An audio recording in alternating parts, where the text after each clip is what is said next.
Que lealdade não é. Dor, minha dor, não há uma dor no mundo que não seja minha. Chocolate!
Estava louco para fazer Brecht, queria fazer Brecht, né? Com a influência que eu vi.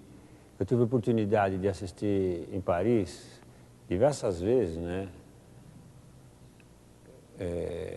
O Arthur Ui depois, com Helena Weigl, né? Com Helena Weigl. Eu vi direção também do Brecht, uma reposição dele, da mãe. Vi Mãe Coragem diversas vezes, tudo isso. Que passou, o Berlin Ensemble pegou todos os caminhões, 200 caminhões, né? Não, 70 caminhões, eles foram para Paris, né? 20 dias de Brecht. Então eu ia ver ensaio, aí eu ia com a Bujanra, né? E um pessoal, nós íamos assistir todos os ensaios e os espetáculos à noite. Então eu assistia todo dia, né? Então eu vim assim, encantado de fazer Brecht. E a contradição, né, disso tudo é que eu nunca fiz Brecht.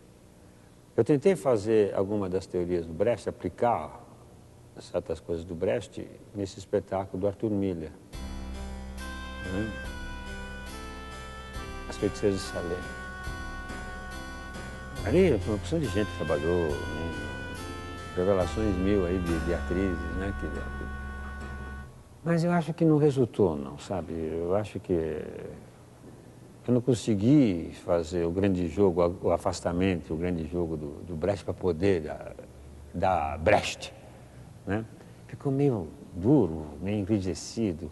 Que também para fazer arte precisa de uma grande técnica para fazer o dito cujo afastamento, que não é afastamento, mas é afastamento, né?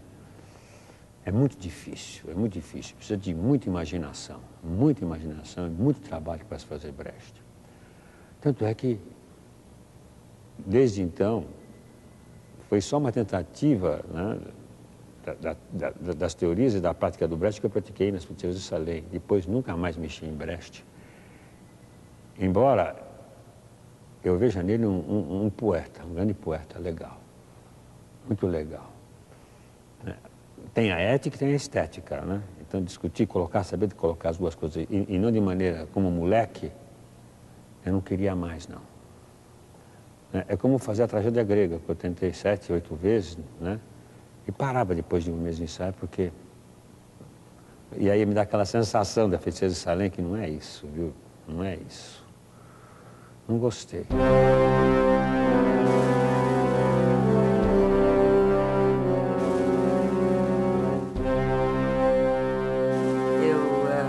Retornei a São Paulo quando nasceu minha primeira filha e retornei à televisão. E foi quando eu recebi o convite do Antunes para uma peça que foi produzida por eles, era o Pequeno Teatro de Comédia. Eles, eu digo, Antunes Filho, Adhemar Guerra, eram alguns sócios que fundaram Bogos, isso, Armando Bogos, o Pequeno Teatro de Comédia, que arrendou ali o Maria de la Costa, né? Como eu tive o privilégio de trabalhar 4 vezes intensivamente com Antunes, cada uma dessas vezes tem um método novo, uma novidade. Essa primeira, eu lembro, o que eu lembro de interessante é porque realmente eu ainda era muito bailarina e ele fazia muitos movimentos de expressão corporal comigo. As minhas lembranças mais nítidas do trabalho com Antunes nessa primeira vez foi não só a parte racional, não só a leitura e a análise dos textos, mas eu acredito que, pelo fato da minha formação de bailarina, ele deu muitos exercícios expressionistas. Por exemplo, eu quero que você desça essas escadas agora, num estado de espírito em que ela está em determinado momento. Agora o oposto. Então é o que eu me lembro mais deste trabalho. Como eu não fiz a escola de arte dramática, ela não existia ainda no tempo que eu comecei a fazer teatro. Se existisse, eu teria feito, mas eu considero, então, uma autodidata, entre aspas. Na verdade, eu aprendi com todos os atores e, principalmente, todos os diretores com quem eu trabalhei.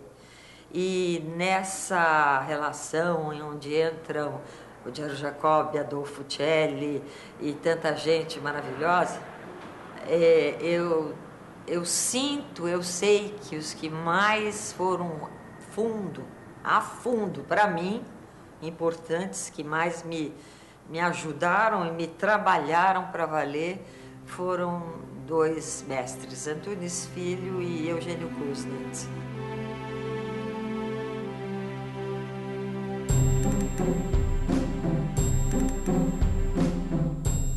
Sempre tem um golpe de audácia da parte dele nas encenações.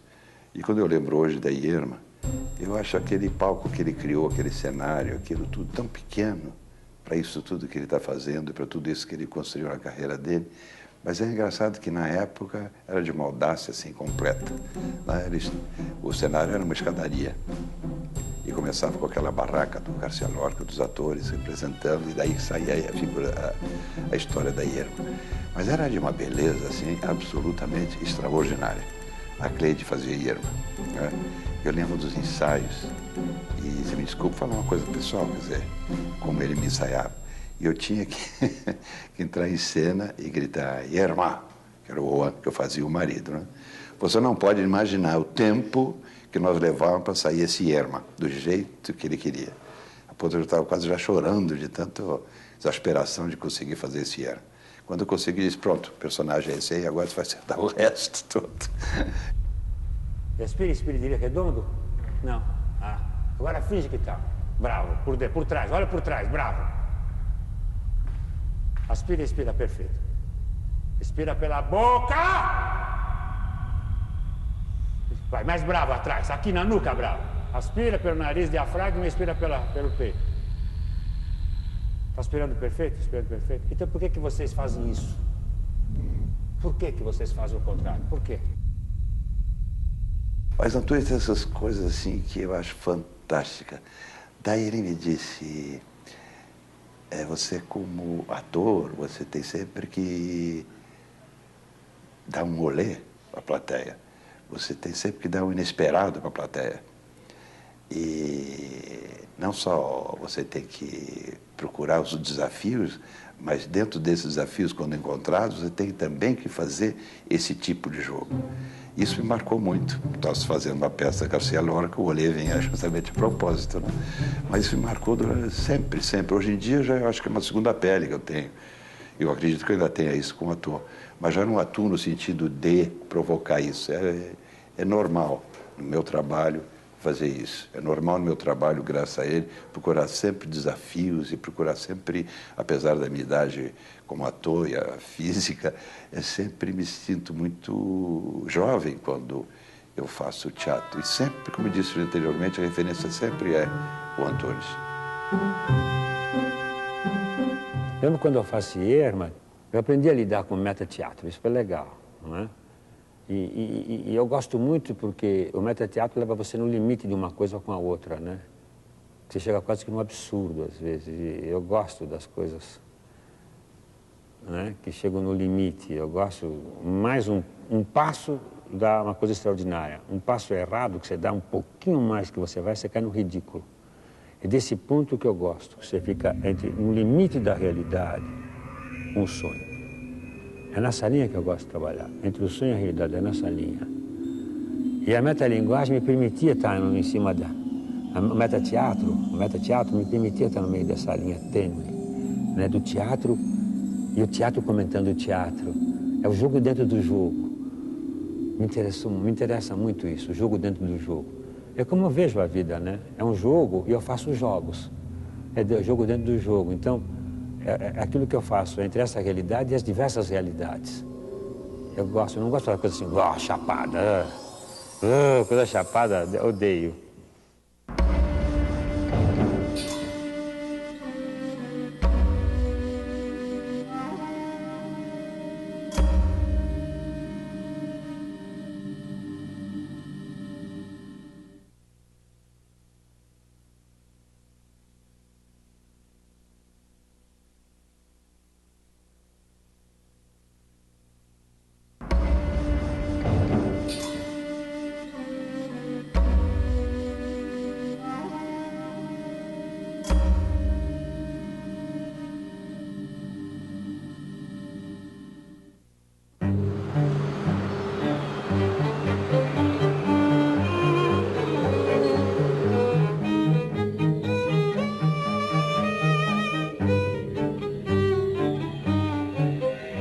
Não sei o que aconteceu para fazer a Vereda da Salvação daquele jeito.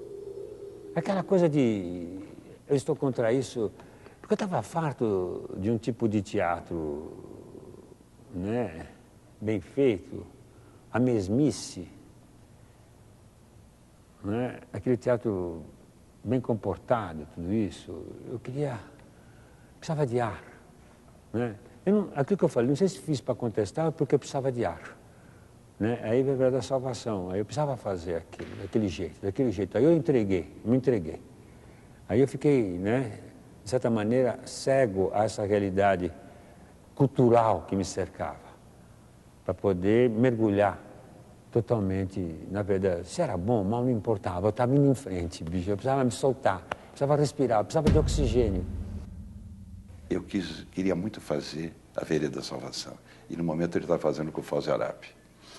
Eu tive o trabalho, antes do Fauzi Arap, de fazer uma listinha, por que ele tinha que me dar o Joaquim da Vereda da Salvação. Encontrei com ele, dei essa lista por escrito para ele, de tanto que eu queria o papel. E ele, não dá, porque sei o quê, papapá, e ensaiou o Fauzi Arap. Até o momento que ele me procurou, disse, o Fauzi saiu e você vai fazer. Então, para mim já foi uma coisa absolutamente extraordinária. Nós entrávamos no teatro a 1h da tarde, e ensaiávamos até meia-noite, até quando fosse preciso. Havia uns breaks assim para um cafezinho, que se tomava em frente ao TBC no teatro, e voltávamos. Aí eu acho que dentro do teatro brasileiro foi que se começou a soltar os laboratórios, que antigamente não se fazia isso. Mesmo o Zé Celso estava começando um outro tipo de coisa. Fazia muito um laboratório de memória emocional e tal, mas não era exatamente esse. O Antunes na Vereda da Salvação, ele queria justamente procurar um comportamento de um homem que não tinha o menor contato com a cidade, não citadino. E todos nós nos empenhamos a essa procura também, porque não tinha também muito a estrada para se chegar a isso, que isso é uma qualidade ótima nele também, né? Ele descobre as coisas junto com a gente. Então, nós começamos esses laboratórios. Então, são vários que aconteceram. Lembro um que era um laboratório de samurai, por exemplo. Todos nós ficávamos em círculo com umas varas, e um com uma vara também na mão, no meio. E ele tinha que se defender dos golpes que vinham, que não sabia de onde vinha. E era uma coisa de reflexo mesmo. E você acredite que, com o tempo, a gente se defendia divinamente, sabia de onde viria, e quando vinha se rebatia e tal. Isso era um desses. Às vezes recebia uma varada que doía a beça, mas fazia parte do trabalho, né? Depois teve um outro também que ele fez de bichos. Então cada um se agarrava num bicho. Justamente havia uma razão para fazer isso, entendeu? E se possuía dessa figura, dessa fera, desse bicho, e se comportava durante o ensaio no palco como se fosse tal bicho. O mais interessante ainda, dentro desses laboratórios que ele fez, foi justamente procurar o antigesto. Isso que eu achei fantástico. Quer dizer, você fazia um gesto totalmente diferente daquele citadino. Pois não tinha o menor contato com a civilização, com nada. Então, se você fosse falar, vem cá, era uma coisa de vem cá. Então, os gestos eram totalmente desarticulados, né? A mão era um instrumento de trabalho. A boca era uma coisa só para se comunicar, não é? E o alimento era um outro alimento pesado, então a dicção também teria que ser diferente. Tudo isso foi muito pesquisado e foi muito bem realizado. Até onde desse laboratório todo me fica uma coisa muito bonita. Ele fez uma dessas sessões de laboratório, ele fez todos nós, cada um, interpretar uma loucura dentro de um sanatório de loucos. E cada um fez a sua parte, ia saindo, tal, até que eu olhei para o palco e só estava a Cleide Ácules, num canto, toda incorporada como velha, porque ela fazia a Dolor, a mãe do Joaquim, né, uma mulher mais velha, encostada num canto e fazendo umas coisas assim, tão lindas e tão bonitas. E aí também vinha o antigesto, entendeu? Porque a procura era do antigesto. E a Cleide fazendo as coisas, e daí terminou, ele perguntou o que era, Cleide, assim. Era uma velha louca, idosa, tirando as teias de aranha. Ela estava no rosto, no corpo. Foi tão comovente isso, que até hoje eu lembro, fico muito emocionado. Era criar um certo desequilíbrio comigo, de quebrar certas coisas que eu precisava e eu queria voltar, na verdade, não era naturalismo ali, era a terra, era um encontro com o Yin. Que eu queria que os braços não fossem mais, a gestualidade, as atitudes não fossem mais civilizadas. Eu gostaria que mostrasse essas formigas, né, que trabalham, essas pessoas que são conduzidas, elas não conduzem nada, são levadas, como são conduzidas pelo Joaquim, né? Qualquer ideia que vem, são levadas. São pessoas que não têm uma opinião, mas têm uma sabedoria, mas não têm opinião. Então, e os atores quando vão fazer, por exemplo, eu me lembro do TBC que às vezes faziam peça, né, rural, né? Tem uma pedra muito boa, né, do cara, está uma tremenda seca aqui nesse Nordeste, dá para você conseguir uma pedrinha de gelo aqui para o meu uísque, entendeu? Então a gente via, nunca ninguém, né, o TBC podia se ajoelhar, a não ser se ajoelhar para receber, né, as comendas, né, ou a espada, né, na cabeça para ser, né, consagrado por alguma coisa, mas não se ajoelhava. O chão não se podia, ator no chão jamais. Né? Ficar com o bumbum para a plateia jamais, se arrastar então jamais. E eu contrariei tudo. E nem imitando ninguém, não é? Teve negócio em 68, né? da molecada de 68 lá de Paris, e dos Estados Unidos, de Berkeley, aquele negócio todinho, né? As barricadas, aí começou a quebrar com tudo. Mas eu já comecei a quebrar em 64. Em 64 eu quebrava o teatro inteiro, fazia tac, tac, tac, não quero mais saber desse tipo de teatro. Então, não tinha cadeira, não tinha, era chão, bicho, tinha que se arrastar. Então, era esse negócio de encontrar um estado primitivo, de ir para a terra. Mas não era, eu não sentia que havia uma humilhação. Havia você quebrar, né, esses vernizes todos que você traz contigo, né, com condicionamentos, com os condicionamentos sociais nos quais você é condicionado, né, desde a casa, a escola, os amigos, a vida social. E de certa maneira, fazer aquilo, né? E no TBC tinha um significado muito... Olha, o TBC foi importante para mim, os mestres. Eu agradeço do fundo do coração que aprendi com eles, sou grato. Os TBCs que foi um passo adiante para o teatro, sabe? Senão nós estaríamos engatinhando. Mas depois eu quis quebrar com tudo isso, eu precisava quebrar. E a Vereda da Salvação era uma quebra. Não era muito consciente isso, não era muito mais eu não sou muito consciente nessas coisas, mas havia uma necessidade de quebrar com tudo aquilo. E a Vereda da Salvação era uma quebra de tudo, para tentar fazer outra coisa, destruir tudo para começar uma outra coisa. Tanto é que aí começa uma outra maneira de eu ser artista. Ali já começa a primeira fase do artista, né? A verdade é que o resultado da peça, que foi absolutamente incrível, da encenação, daí houve manifesto do Estado de São Paulo contra a nossa encenação. No momento que se falava, se colocava a miséria e a fome, né, do homem da roça. Imagina, estava se falando dos sem terra muito antes disso acontecer, né?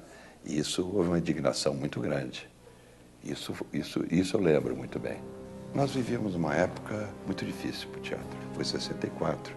Então não se podia falar desse tipo de problema brasileiro.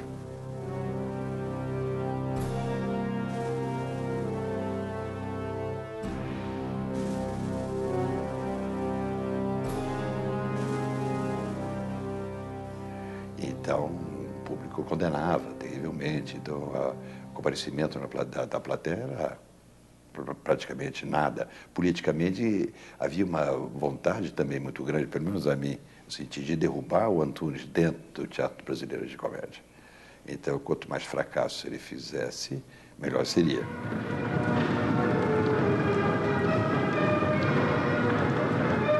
O Antunes vinha de Vereda da Salvação, que havia sido uma grande polêmica.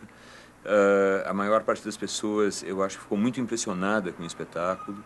E quando o Dr. Alfredo Mesquita anunciou que o Antunes Filho seria o diretor convidado pela escola para fazer a montagem de fim de ano, eu acho que houve uma visível expectativa, uma grande ansiedade. Realmente foi um momento importante para nós, saber que a gente ia trabalhar com um diretor que naquele momento era, enfim, o que todos nós considerávamos que havia de mais afinado com o que nós queríamos, com o que nós pretendíamos, com o teatro que a gente sonhava fazer. E, infelizmente, eu nunca tive a ideia de fazer um diário da escola, de fazer um diário da minha passagem pela escola. Eu perdi essa oportunidade histórica de registrar um processo de criação do Antunes, ao vivo e em cores, comigo como um dos integrantes do elenco. E, obviamente, a lembrança que eu tenho daquele processo, passados todos esses anos, eu acho que é muito mais afetiva hoje do que objetiva. Ela é muito mais impressionista do que definida com contornos claros. O Antunes nos atribuiu uma responsabilidade extraordinariamente grande. Ele estabeleceu um processo de criação em que todos os integrantes do elenco passaram a criar a falecida junto com ele quase desde o primeiro momento. O Antunes começou a dividir o grupo em subgrupos e nós tínhamos a função de trabalhar pequenas cenas ou pequenas situações ou pequenos movimentos, dirigindo, interpretando, fazendo a dramaturgia de uma ideia. E foi foi algo de revolucionário. Eu creio que o trabalho que ele fez conosco na falecida preconizou o que ele viria a desenvolver depois no CPT, no sentido de eliminar cenografia, de eliminar todos os efeitos especiais, de colocar o palco à vista e de centrar o espetáculo na interpretação, de fazer com que o jogo dos atores fosse o eixo condutor de toda a narrativa.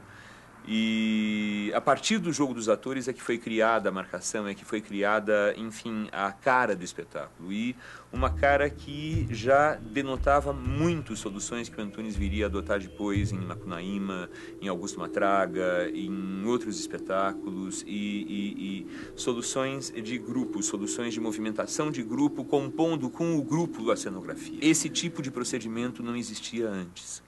E foi um procedimento inaugurado pelo Nelson Rodrigues e por essa falecida.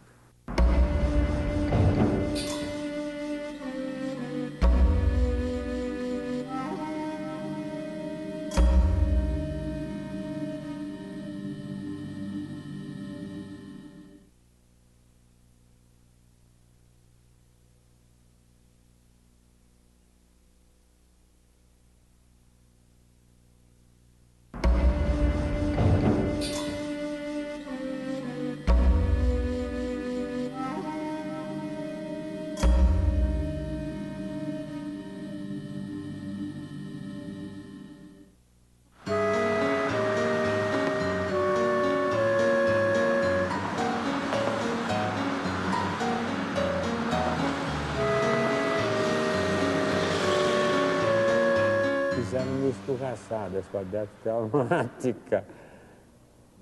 Eu quase fui mandado, né, janela, né, pela janela, jogado, não pela porta, pela janela. Bom, Mas também já tinha começado. Era um processo que eu estava começando. E era um processo que vinha da terra. Eu já estava indo para a terra. Por isso, mesmo na falecida que eu fiz, e que criticaram certas coisas naquele negócio, a escola dramática que eu fiz aqui no Teatro João Caetano, não, no Leopoldo Frois, ainda você pode ver resquícios nas mulheres que vestiam de preto, que não tinha roupa, qualquer coisa, mas tem resquícios de coisa da Sicília, é verdade. Tem resquícios da terra, né? Tem as coisas arcaicas ainda no espetáculo. E era uma maneira já de eu encontrar lá dentro o Nelson de uma outra maneira. Então eu já estava cavando para chegar, né? Eu estava já no ato mineral. Eu já estava com a mãe. Eu já ia para a mãe. Eu procurava a mãe, não só o ato, o pai, o ato, a quebra de estima, né? Né? De autoestima, né? O pai, o ego. Já era a mãe, era o côncavo. Eu estava indo, procurando alguma coisa no seio da terra, entendeu? Então, por isso que o Nelson Rodrigues é um pouco telúrico, né? Podemos chamar telúrico, né? E foi o passo para depois eu conseguir o Nelson Rodrigues lá adiante. Foi um espetáculo, até hoje eu não entendo porquê, extraordinariamente incompreendido. Um espetáculo que custou ao Antunes uma série de discussões ásperas com várias pessoas. Eu lembro de ter sabido que ele teve uma discussão muito séria com Sábato Magaldi sobre a versão dele da falecida. E eu, quanto mais penso naquele espetáculo, mais sinto que ele era luminosamente pioneiro. Era um espetáculo que apontava caminhos, que indicava a trilha do que viria depois. Não só do que o Antunes estava fazendo, mas do que o teatro estava elaborando, de como a estética teatral estava se encaminhando. Ele estava 20 anos à frente do seu tempo.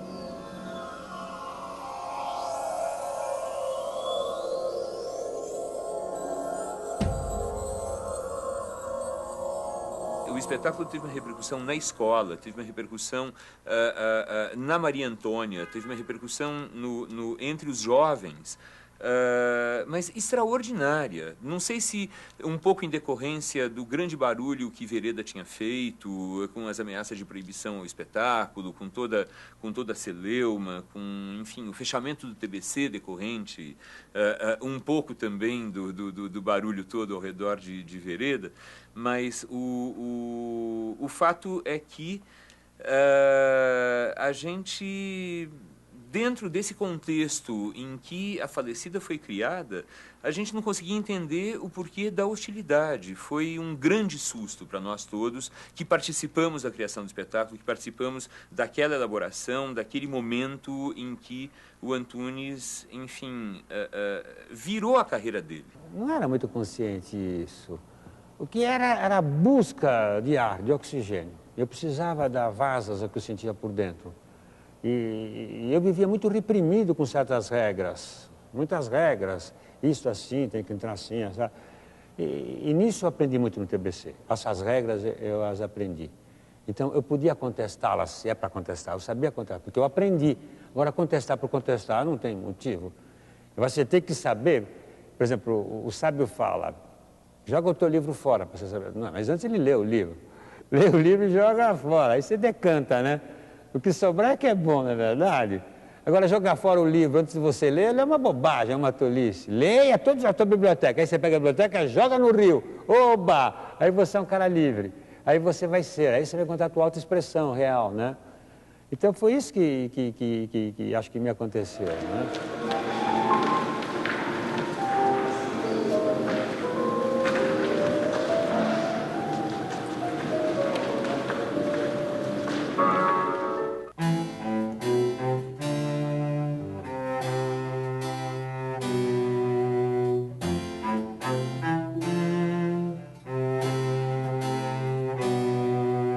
Eu precisava soltar, eu me soltei. E foi legal que coloquei a garrafa de Coca-Cola, né? O frango, comecei a fazer uma partida de beisebol no meio. Nunca foi, mas foi aceito. algumas restrições assim, né, de quebra de regra, né, de quebra do decoro, né, quebrar a etiqueta, né, mas foi muito bem aceito. O espetáculo foi um sucesso extraordinário, a Megera Domada, mas tinha essas coisas, né, tinha as, né, as minhas loucuras, que hoje em dia se faz isso, mas gratuitamente. Naquele momento tinha uma importância cultural de contestação, né, das regras do jogo. Hoje em dia fazer isso não tem mais graça. Hoje, o que é difícil, a contestação, é isso que eu fiz com a Medea. É fazer com rigor. Quase sem marca, quase sem nada. Voz no lugar, todo lugar. Isto para mim é a contestação nesse momento. Entendeu? O outro lado, sempre o outro lado. Eu nunca estou no mesmo rio. Eu estou na contramão sempre. Não porque eu quero estar na contramão, isso que é gozado. Você faz isso por habilidade, você faz isso por que você quer fazer essa contramão sempre? Não sei, eu sou capeta, eu era moleque capeta. Eu sou moleque, eu sou curioso, eu gosto de fazer tudo ao contrário. Mas não é porque eu quero, eu sou levado, né? A vontade, a grande vontade me empurra, o lado animal me leva para esse outro lado. Fazer o quê?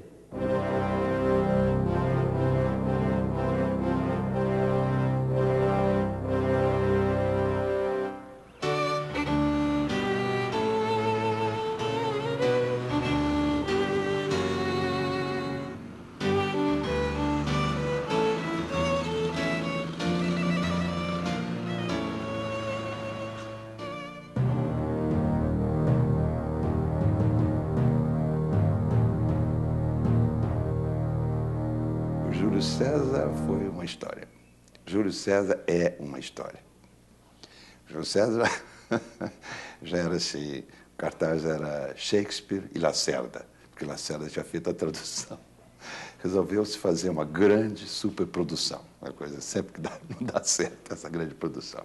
Então tinha a Glória Menezes, tinha a Juca de Oliveira, tinha o Tatá, tinha a Aracy Balabanian, tinha o Emílio de Biasi, o Sadi Cabral, tinha quem mais? Juca, já falei, né?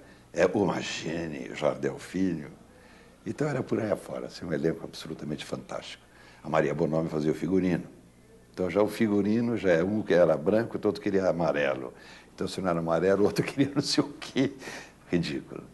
Aí as coisas foram indo e a produção era da Ruth Escobar. Antes, já no ensaio, o Sadi Cabral disse: Antunes insistiu de me colocar no caixão de bunda para a plateia. Mas eu morto de bunda para a plateia, ninguém bota morto de bunda para cima. Eu digo: mas o Antunes acha que é melhor você fazer. Eu digo: mas eu sou um homem de idade, Raul. Como é que eu vou ficar de bunda de fora?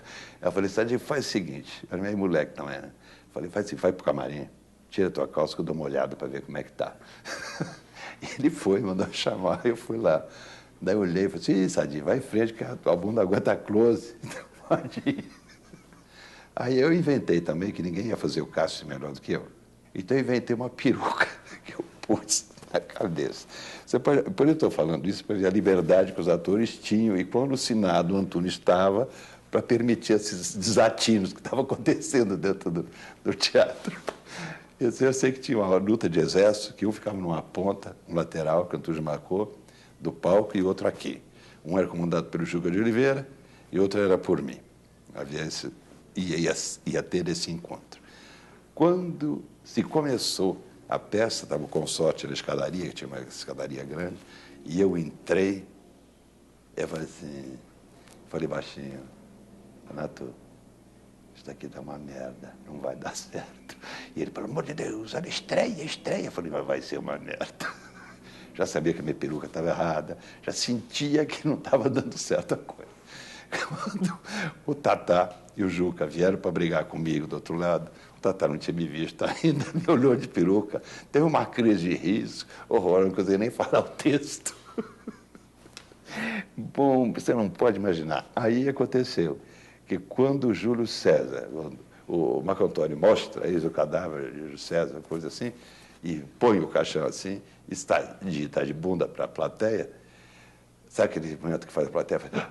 Fica assim, daí começa uma risadinha aqui, outra ali, e caiu a plateia inteira do Teatro Municipal, as gargalhadas, Foi a única vaia que eu vi na minha vida, graças a Deus eu não ouvi mais nenhuma outra, mas aquela foi para valer. Que coisa terrível, terrível, terrível.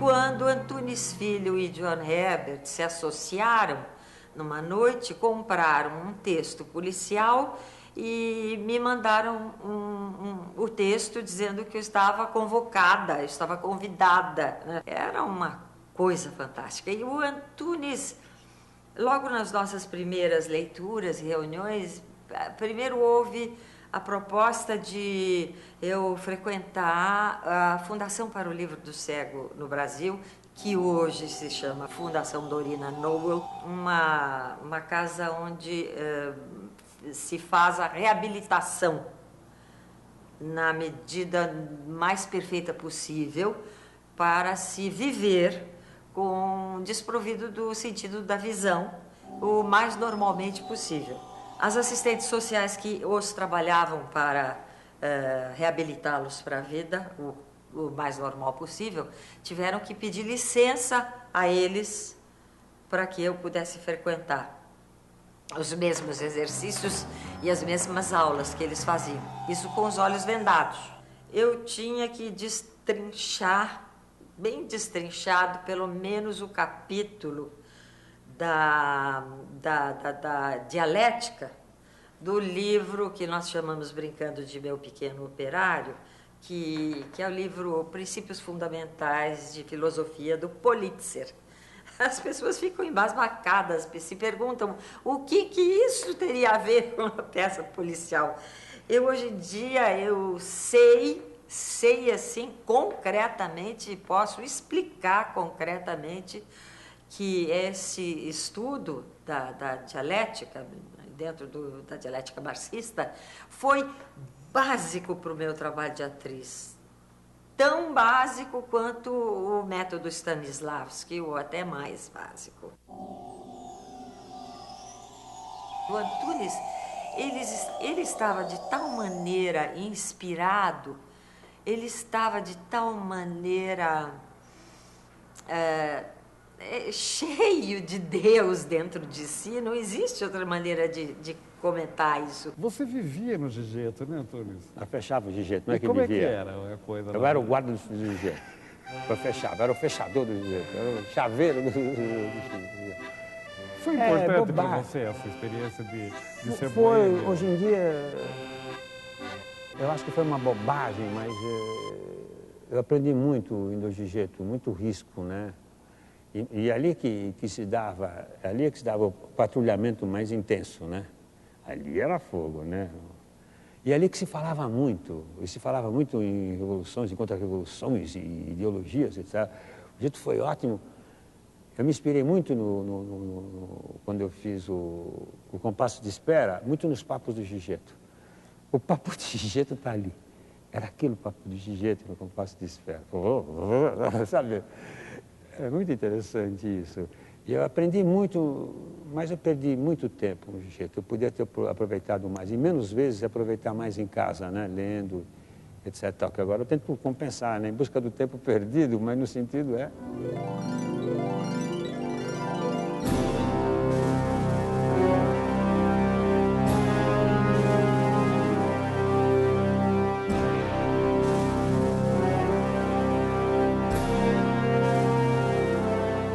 Nesse tempo de repressão brutal aos direitos civis, o teatro foi pego pelo contrapé. Era muito difícil no teatro você continuar uma pesquisa estética do tipo dessa que Antunes realizava anteriormente. E fora isso, no meio mesmo, havia uma cobrança constante ao artista de uma postura política, de um discurso político direto. E o Antunes nunca aceitou isso, de fazer panfleto em teatro. Então ele vai realizar um espetáculo que foi A Cozinha, um texto de Arnold Wesker, e dentro da crítica, a postura crítica dele nas relações sociais e tudo mais, e da questão do homem sendo explorado, enfim, ou do discurso da época, está inserido no contexto da própria peça. É uma peça que se passa na grande cozinha de um restaurante popular, no momento de pico de trabalho. Então, a história desses trabalhadores vai ser contada no momento dessa intensa atividade. Foi um espetáculo que eu diria hiperrealista e de um dinamismo extraordinário, de uma agilidade fantástica.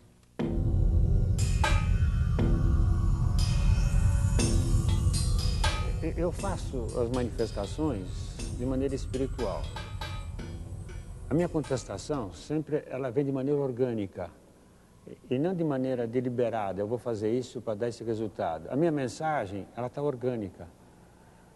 Eu vivo organicamente a situação sempre do país, porque é sobre essa comunidade que eu estou falando sempre. Eu não penso, vou fazer isso por causa disso. Agora já estou pensando mais, fazer isso por causa disso. Como na minha ideia eu falo, vou fazer isso por causa do negócio, da ecologia, etc. Vou fazer a Beira da Salvação a segunda vez por causa da Candelária. Isso já se tornou, esse último período, as coisas são mais difíceis. Mas não, eu ia no zeitgeist, no espírito da época. Eu estava sentindo, e eu nunca gostei de ato demagógico, nunca gostei de ato demagógico, de fazer mensagenzinha tola. Eu acho que a coisa que você faz deve estar no seu bojo contido, né? A tua opinião a respeito, a tua crítica a respeito, né? Porque assim como deu o hiperrealismo ali, também deu a peça de Jorge Andrade, Beira da Salvação, já prenunciava 60, né? Os finais dos anos 60, as barricadas, tudo isso, a contestação aos dogmas do modernismo, aos dogmas de uma escolaridade X, aos dogmas de um conhecimento, tudo isso. Então, veio de encontro. Como também, de certa maneira, a Megera Domada já vinha, sempre existiu o pós-moderno, mas já vinha uma posição pós-modernista. Então, essas coisas são coisas intuitivas, que não é que eu vou fazer isto por causa disso, não, as coisas brotam em mim. Compreende? O que eu procuro é estar organicamente ligado, né? Espiritualmente ligado. Sempre que eu falo, por exemplo, da função social do artista, está sempre colocado. E, no entanto, as patrulhas me patrulharam. Eu fui patrulhado, sabe? E eu sei que o que eu fazia era uma coisa de propósito libertário. Sempre foi libertário. Porque se é uma pessoa que ama a liberdade, sou eu para burro.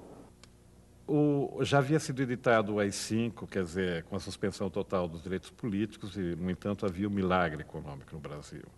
A situação no teatro continuava sendo muito difícil. Mas o Antunes volta a fazer o seu experimentalismo, as suas pesquisas estéticas, com o Peer Gynt, do Ibsen. Mas ele usa a peça justamente para falar da alienação, acusar a alienação que estava envolvendo o comportamento do homem brasileiro. E, através dessa sua nova estética, dessa sua pesquisa estética, revelar também a sua utopia.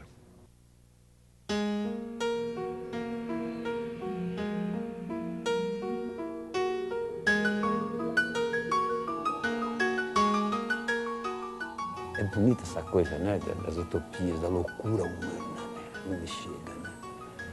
A loucura humana, essa utopia, essas coisas que me criam, essas coisas fantasmagóricas, não é isso? Me encanta isso. Me encanta o homem sendo levado a esse excesso, né? Esse exacerbado do querer, né? Que é fascista, que leva tudo a essas coisas horríveis, né? Que nós estamos pagando até hoje, né? Em nome de uma verdade, de um ser absoluto, da autoridade, né?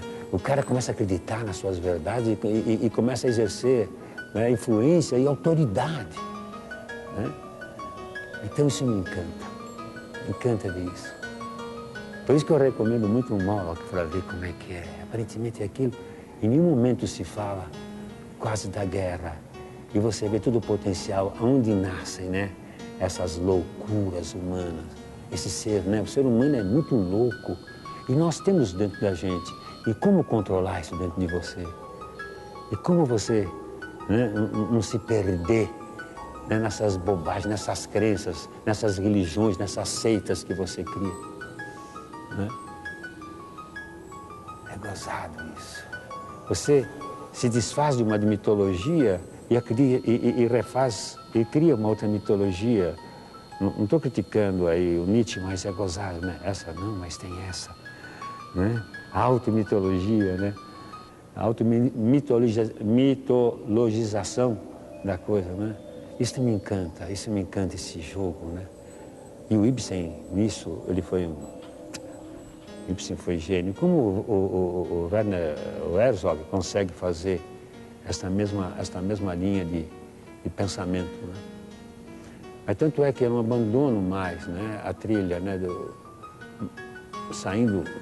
estudando já a realidade social e política do país, econômica, através desses espetáculos que eu estou fazendo. Eu sabia o que me desagradava, o que estava ruim. E alienação, mesmo quando você... Existe uma alienação, não só quando você é politicamente alienado, mas quando você é politicamente, né, através de dogmas, você se aliena de certas regras. Você é alienado, às vezes, através dos próprios livros, né? A propósito das verdades sempre, né? Se você vem com uma seita, você vem com um partido político e me tenta impor aquilo, esta coisa que você chama de integração, é partidário, é uma alienação também. A alienação existe assim, também existe assim. Não é? A alienação não é de um só lado, tem dois lados da alienação. Eu querendo fugir da alienação, posso me alienar muito mais. Não é? Não tem pessoas que têm uma cultura fantástica, extraordinária e se alienam através da cultura? Mas como conservar o lado animal? O lado humano, animal, real do homem. Começa a falar coisas, mas você começa a se encantar com essas coisas. E você acha que aquilo é verdade. É uma loucura, uma alienação. Então, como você manter o bom senso sempre? Como manter? São essas contradições que sempre me interessaram. Este ponto, se você for para cá, você se aliena de uma maneira, se você for para lá, se aliena de outra maneira. Então, é por isso que o pós-moderno ele é legal, né, como atitude crítica, não autoritária de nada, criticando o modernismo, porque o pós-moderno não nega o modernismo, não nega, mas critica. Critica. É uma atitude salutar que tem. A não autoridade, porque o que deu o modernismo? Né? Auschwitz deu tudo isso, né? Tipo Adorno falando. Né? Então, esses grandes princípios, né, levaram o homem sempre a quê? A catástrofe. Agora, como manter o caminho do meio? Né? O exato caminho, isso é difícil. E isto me interessa no teatro. Aliás, o que mais interessa ao teatro são essas contradições, né, do homem. Né? Não tem uma peça unilateral, a peça tem que ser... É dialógico tudo, sempre é dialógico. Não pode ser monológico mais, não se permite mais isso. Né? Então, isto sempre me encantou. Como é que naquele momento eu soube fazer o compasso de espera? Como é que naquele momento eu posso fazer perguntas? Como é que naquele momento eu posso fazer isso aqui? É muito mais fácil você dizer por que eu fiz em determinado momento o Vereda da Salvação lá no TBC. Né? É muito mais fácil falar sobre aquilo. Muito claro, não, está assim, a situação você faz. Agora, as regras estão assim, composto de jeito, então eu vou fazer isso como, quero respirar, quero ar, eu quero contestar tudo que eu fiz no TBC, como é que está a realidade. Tudo bem, maravilhoso. Mas e agora? Agora eu tenho que pegar lá dentro. E tum. E quanto mais aquecido tiver esse dialogismo, essas contradições, quanto mais tiver, melhor é. Mais interessante é do ponto de vista de análise humana, né? E isso é para o teatro. O teatro como pensamento, né? Isso é que interessa, o teatro como pensamento. E não o teatro como diversão babaca, idiota. E o Antunes é um mestre em criar esses sistemas e destruí-los. Ele é um mestre em elaborar ideias, estabelecer conceitos, trabalhar sobre esses conceitos durante 3, 5, 10 anos às vezes e de repente mudar de rumo, mas de uma maneira radical, sem o menor pudor, sem a menor pena, sem a menor autocomplacência, sem o menor resquício de vaidade. O espetáculo começa depois que baixa o pano. Aí, então, o que eu gosto do espetáculo é que as pessoas vão para casa e ficam com aquilo de madrugada, no dia seguinte, e no outro, pensando. É isso que eu gosto. Aquele teatro que você vai, oh, bravo, maravilhoso, e depois você vai comer, não interessa, não está transformando. O teatro tem que ser transformador. Não que ele transforme em si, mas ele estimula, incita as pessoas. Vamos. É corrosivo o teatro.